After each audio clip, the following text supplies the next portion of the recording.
I'm the security guard at a subway station the city shut down decades ago. They told me it was just an easy paycheck. Empty tunnels, dead rails, nothing to watch but shadows. But on my first night, I learned why no one else takes this job. The trains still run. They glide through the dark like ghosts, filled with passengers who aren't alive anymore. And the rules taped above my desk are the only thing keeping me safe. Don't board the last train. Don't touch the tickets left on the turnstiles. And don't ever speak to the passengers. Where are you tuning in from tonight? Drop your city in the comments. I read every single one. And if you haven't yet, hit subscribe so you don't miss the next story. The first night, the city felt louder above ground than it ever would below. Sirens stretched thin over wet asphalt. A bus sighed at the curb. Somewhere, a delivery truck rattled metal against metal. I let it all slide behind me as I unlocked the street gate and started down the stairs. The station had been shut for decades. The old nameplate over the entrance still carried letters long since bleached by weather. My key ring was new, bright brass and numbered, but the lock it turned felt older than anything else on the block. The chain came free with a dry scrape, and the smell hit me. Iron, oil, dust, and something damp that never quite left the tile.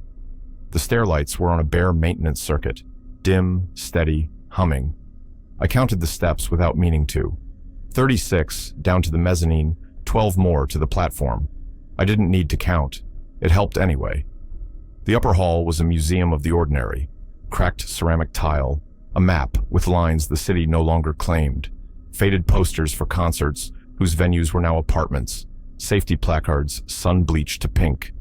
The turnstiles waited with their arms locked, chrome dull under dust.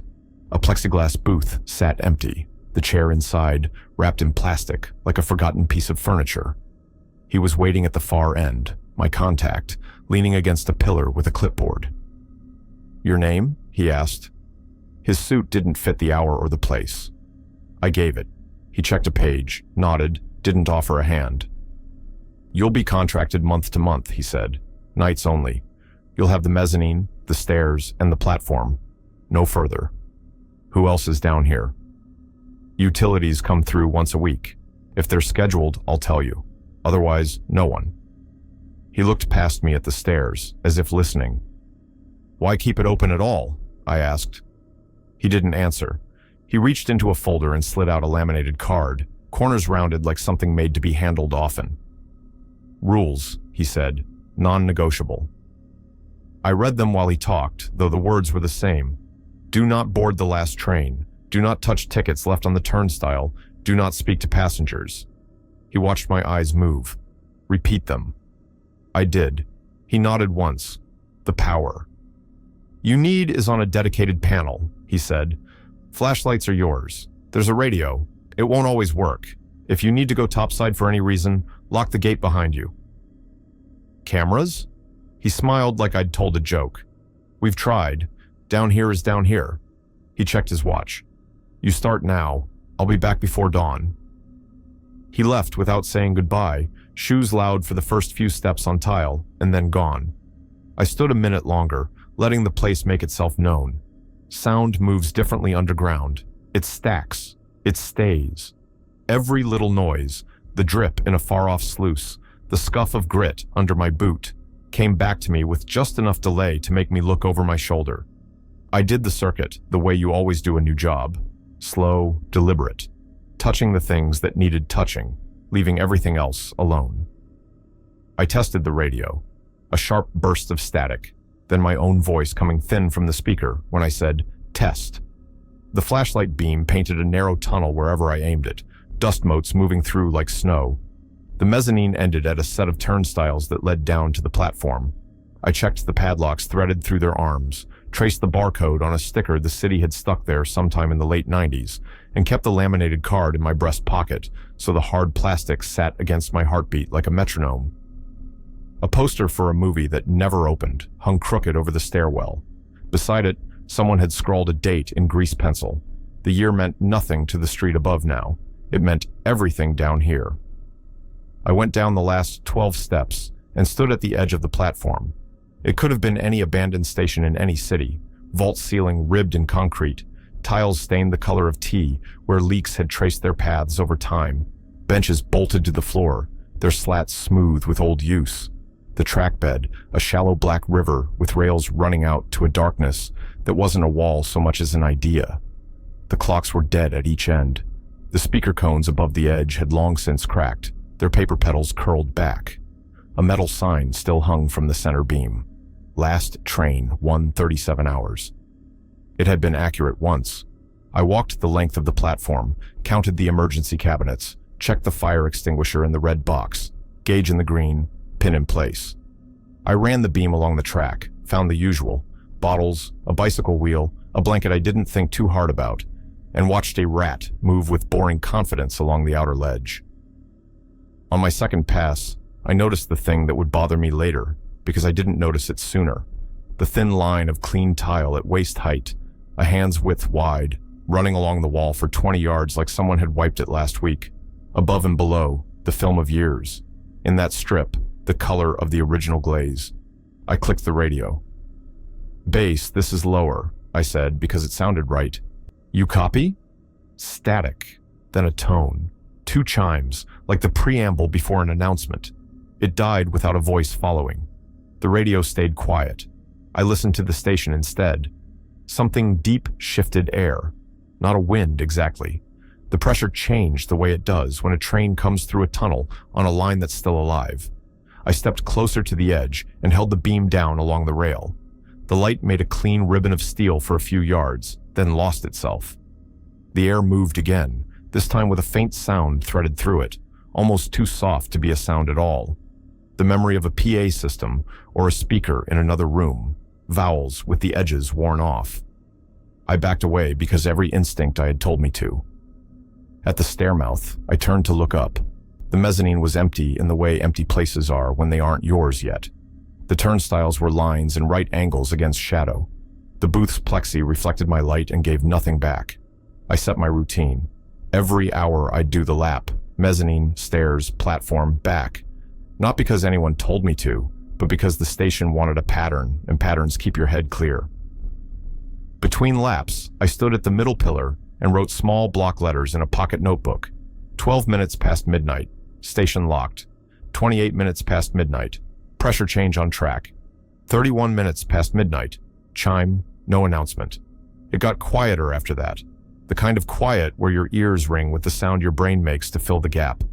I remembered the card in my pocket and ran my thumb over the edge until the plastic warmed. Do not board the last train. Do not touch tickets left on the turnstile. Do not speak to passengers. I did another lap at 1. At the mezzanine, I paused by the turnstiles and looked through to the street stairs. The gate was shut. The lock was set. The glass in the street door threw back a pale rectangle, the sidewalk light that made it down this far. On my way back toward the stairs, the radio hissed again. The same 2 chimes, like a building clearing its throat. Then, very faint and very far, the rush of a train. It came from down tunnel, riding the air a second before it arrived in my ears. The platform ticked as old metal adjusted to a force it was built to meet. My chest went hollow the way it does when something big is coming. I aimed the flashlight into the black and saw nothing. The sound rose a notch, held, faded. There was no headlight, no sliver of movement. The air settled back into itself like a sheet being laid flat. I wrote, because writing made it smaller. 1 hour, 6 minutes. Train sound. No train. At 1:20 hours, I took the stairs up to the mezzanine again. The plastic chair in the booth had a new wrinkle in its wrap, a diagonal fold that caught my light and threw it back a different way. I told myself I hadn't looked that closely before. I told myself a lot of things. The dust on the booth counter was unbroken where a hand would have rested. The microphone in the gooseneck stand was unplugged. The turnstiles faced me like a question. I stepped close. The ticket slot on the old validator was still gummed with the residue of fingers and time. A little plate above it read, ADMITONE. The stamp window was cloudy with age. Numbers behind it ghosted from years of sitting in the same alignment. I touched the metal housing with the back of my knuckle. Cold. I did not touch the slot.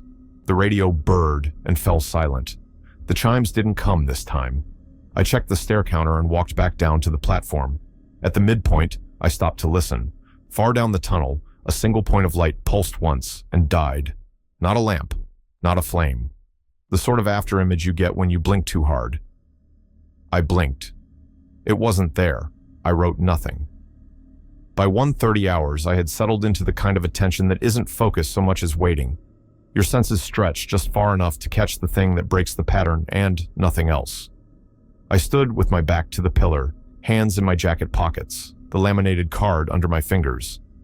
I had nothing in particular to think about, so I thought about the city above and the way it slept, or pretended to. At 1:36 hours, the platform clock, dead since before I'd been born, ticked once. The second hand moved and stopped. The air pressure changed again. I didn't step to the edge this time. I let the sound come and go, like the tide of some other place. When it passed, the station exhaled. I took the stairs. At the mezzanine, I stopped because something that shouldn't happen in a closed station was happening in a closed station. The validator on the nearest turnstile clicked. A small square of paper slid out and landed on the metal top with a soft, friendly sound. For a second, I thought of heat printers and thermal paper, and how noise like that comes from motors, and how motors need power, and how the panel I checked earlier didn't feed anything for the public. I didn't move closer. I didn't have to. The ticket was pale cream, edges crisp. Black ink bled a little into the fibers where the stamp had bit. Admit 1:37 hours. The time matched the sign hanging over the platform. On the bottom edge, a fresh date, tonight's, sat clean and undeniable. The surface glistened where the ink hadn't quite set. I took one step because my body still believed in reasons. The smell rose off it, paper and something faintly sweet, like a magazine just cracked open. The radio hissed to life against my shoulder, nothing but air and the shape of a voice that didn't get out. I didn't lift it. I stood with my hands on the strap of the flashlight and watched a drop of ink find gravity and slide, slow as syrup, from the face of the ticket to the turnstile's steel. The rule card pressed hard into my chest through the jacket. Do not touch tickets left on the turnstile. I didn't. The validator clicked again, once, like a throat clearing. The strip of paper curled at the corner as if breathing. Somewhere below, the station chime rang twice, clear this time, and the tunnel sent up a thin, metallic wind that curled around my ankles, like it knew my name. The ink on the ticket was still wet when I forced myself to back away. My boots scuffed on the tile, louder than I wanted, like the sound might draw attention. I made sure not to turn my back fully on the turnstile. That scrap of paper sat there as if it were waiting for me. By the time I reached the platform again, the air pressure had shifted. This time, it wasn't subtle. It pressed against my chest, a low heaviness, like the atmosphere itself had thickened. Then I heard it. The sound wasn't imagined. The vibration ran up the rails into the concrete under my boots. A train was coming. The tunnel stayed black. No headlight, no glow, no scattered dust in a cone of approaching beams. Just sound, metal clattering, brakes sighing, wheels singing against the rails. The hairs on my arms stood up. I stepped back to the wall, pressing my shoulder against tile that was colder than I expected. The whole platform seemed to tremble under me. And then, the train arrived. It didn't burst into view. It simply was there. A 6-car subway, matte black, the kind of model that had been decommissioned before I was even born. Windows framed in steel, glass fogged like old mirrors. The doors opened with a sigh that pushed stale air into my lungs. I knew what the laminated card said. Rule number 1, do not board the last train. I wasn't about to test it. Still, I leaned just enough to look through the nearest door. Inside were passengers. They sat in rows, perfectly still. Some wore suits, others dresses. 1 or 2 had coats buttoned to the throat. Every face was pale, drained of color like photographs left in the sun. Eyes open, staring ahead, not blinking. I froze until I realized every single one of them was looking at the floor between their shoes. Not at me, not at the world, just down. Their hands rested neatly on laps, folded, empty. The PA system above the platform crackled. The same 2 tones from the radio, but louder now, echoing in the ribbed ceiling. A voice followed, low, hollow, stretched like it came from underwater. Stand clear of the doors. I stayed where I was. The doors slid shut. The passengers didn't move, not once. The train gave a groan, as if the machinery hadn't been oiled in decades, then slid away into the tunnel. No screech of acceleration, no proper departure. It just glided, silent within seconds, and then gone. The air didn't settle right away. The pressure lingered, carrying a faint scent like burnt wires. When it finally lifted, the station seemed emptier than before. I wrote it down in my notebook with hands that shook more than I liked. 1:37 hours. Train arrived. Passengers present. Did not board. I underlined did not board twice. Back upstairs, I checked the turnstiles. The ticket was still there. Same wet ink. Only now, it wasn't alone. 3 more tickets lay in a neat fan beside it. Fresh, stamped, same date, same time. The validator clicked once, then died again. My throat was dry enough that swallowing hurt. The radio spat static, then silence. I stood there too long enough that I started to imagine the tickets shifting, curling tighter like they were rolling themselves up. I couldn't prove it wasn't happening. I pulled back, sat on the edge of the booth counter, forced myself to keep breathing evenly. I thought about the man who'd given me the rules, about the way he didn't shake my hand, didn't look me in the eye when he mentioned the trains. He'd known. Of course he had. That's why there were rules. The next hour crawled. The station stayed quiet, but not empty. Every so often I thought I caught movement at the far end of the platform, just outside my flashlight beam. Shapes in the dark. They never got close enough to see clearly. At 2:15 hours, a sound drifted from the tunnel. Not the rumble of a train, not air pressure shifting. Footsteps. They were light, pacing, coming up the tunnel bed as if someone were walking the tracks. My beam swung down, found only steel and grit. The footsteps stopped when the light touched the 3rd rail. That silence was worse than the noise. I whispered, without thinking, into the radio. "Base, you copy?" It crackled, hissed, then something answered. Not words, not exactly. It was a voice, but stretched wrong, syllables bent into shapes they shouldn't make, like a recording that had been played backward. I dropped the radio onto the bench beside me and didn't pick it back up. I lasted until 3 a.m. before I decided to take another walk up top, if only to remind myself the city still existed. The gate at street level was locked, the chain set just how I'd left it. I pressed my face against the bars and saw the street lamp's orange circle of light, the sidewalk empty, except for a trash bag split by a stray cat. Normal. Breathing space. I almost went out. Almost. But I knew the laminated card's first line. Lock the gate behind you. And if I left, if I gave in, I wasn't sure I'd have the nerve to come back down. So I turned and froze halfway down the stairwell. The tickets. The ones I'd left on the turnstile. They weren't there anymore. Instead, a single scrap of cream-colored paper sat dead center on the top stair. Admit 1. 3:07 hours. Fresh ink. Wet enough to glisten in the stairwell light. And this time, the stamp wasn't machine perfect. It was slanted, pressed too hard at one corner, as if a hand had held it, as if someone, or something, had set it there, waiting for me. I didn't touch it. That slip of paper on the stair had weight without me ever lifting it. I stood above it, hands clenched against the rail, and told myself it wasn't mine. The rules were clear. Don't touch tickets left on the turnstile. But the rule hadn't mentioned stairs. My flashlight beam washed over the edges, catching the damp shine of the ink. 3 hours and 7 minutes. The second hand on my watch crept closer to it. Every tick against my wrist seemed to pull me down the stairs, closer. I leaned just enough to see. The paper wasn't resting loose, it was pinned.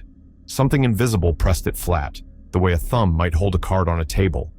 The corner curled up once, like it was trying to peel free, then smoothed again. I backed up until my shoulders hit the gate. The iron bars rattled from the impact, and the sound carried too far down into the dark. At 3:07 hours exactly, the air shifted again. The rails moaned low, like whale song under the earth. My flashlight trembled against my grip, its cone cutting into the station. And then, without warning, the PA system breathed to life.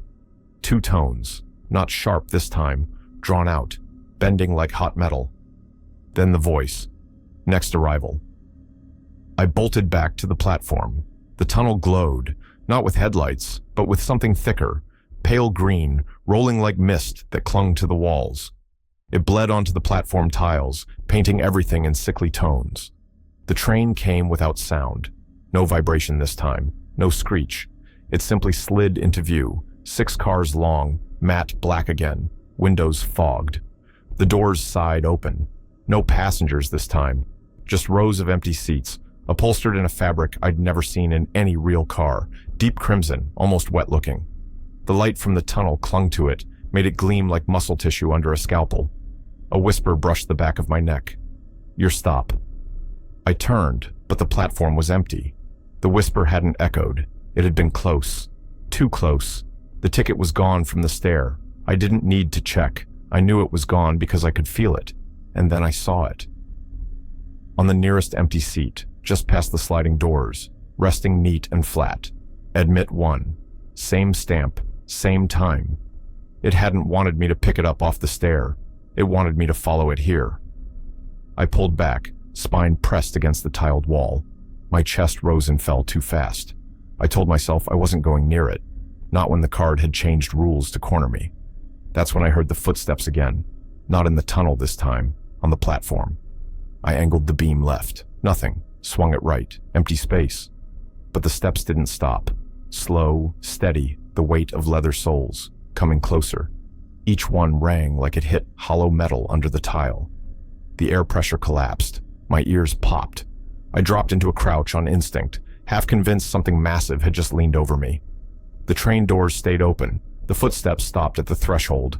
I saw them then. Not a figure, not a body. Just the shape of feet, scuffed shoes, grayed with dust, anchored to nothing. They stood planted at the door like a passenger waiting for someone to join them. My light refused to catch higher.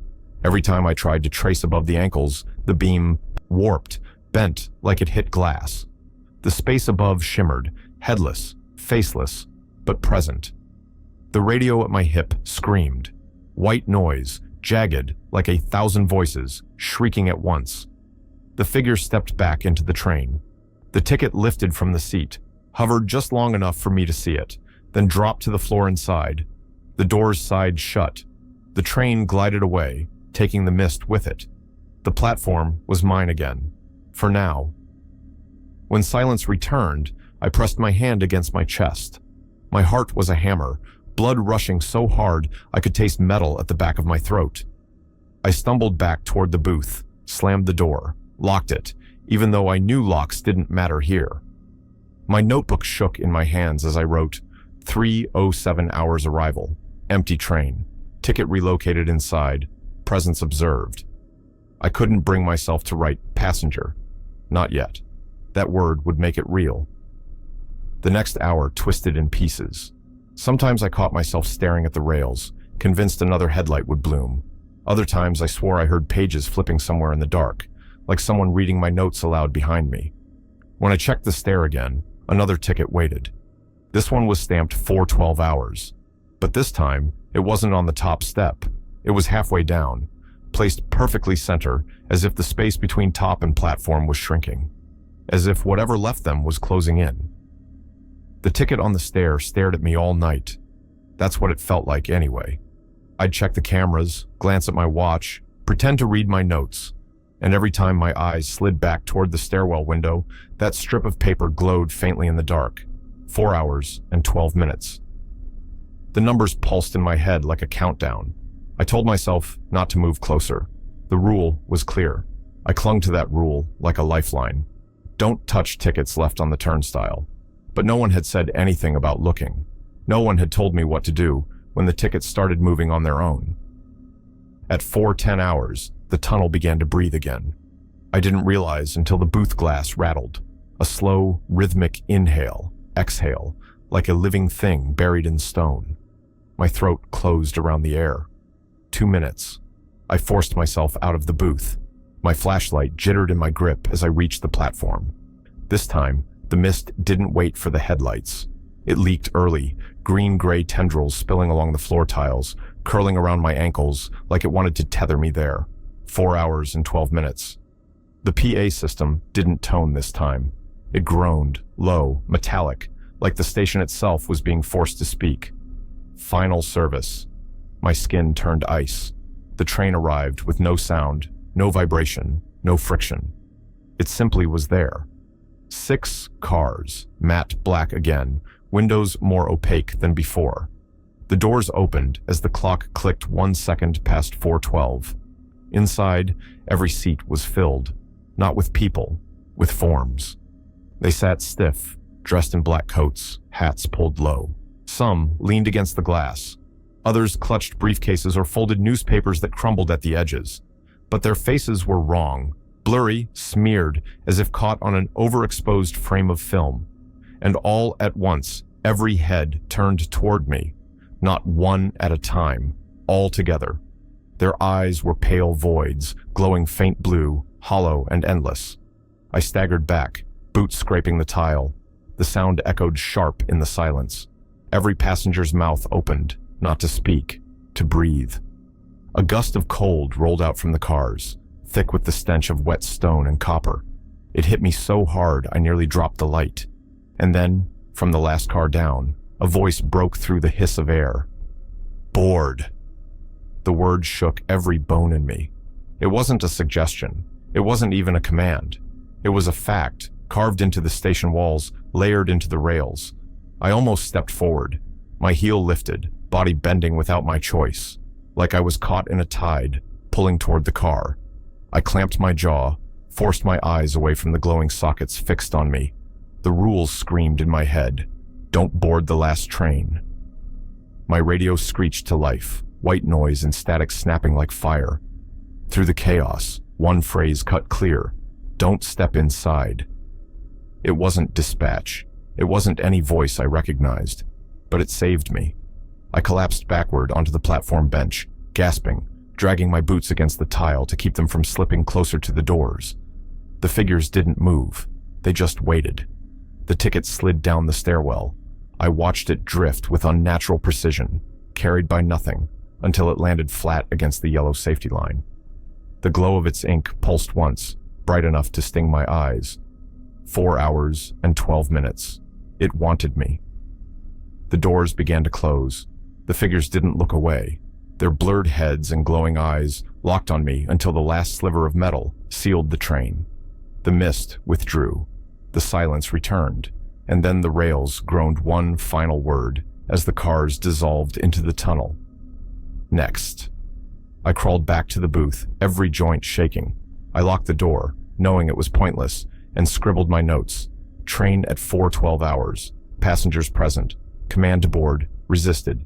Ticket moved closer. I underlined the last 3 words until the paper nearly tore, because if the tickets were moving closer, then the rules weren't just guidelines anymore. They were traps. When I lifted my head again, my watch read 4:45. And on the stair, another ticket waited. Closer, halfway down the final flight. And this time, it was glowing bright enough to light the wall. By the 5th night, I wasn't pretending anymore. I wasn't a guard.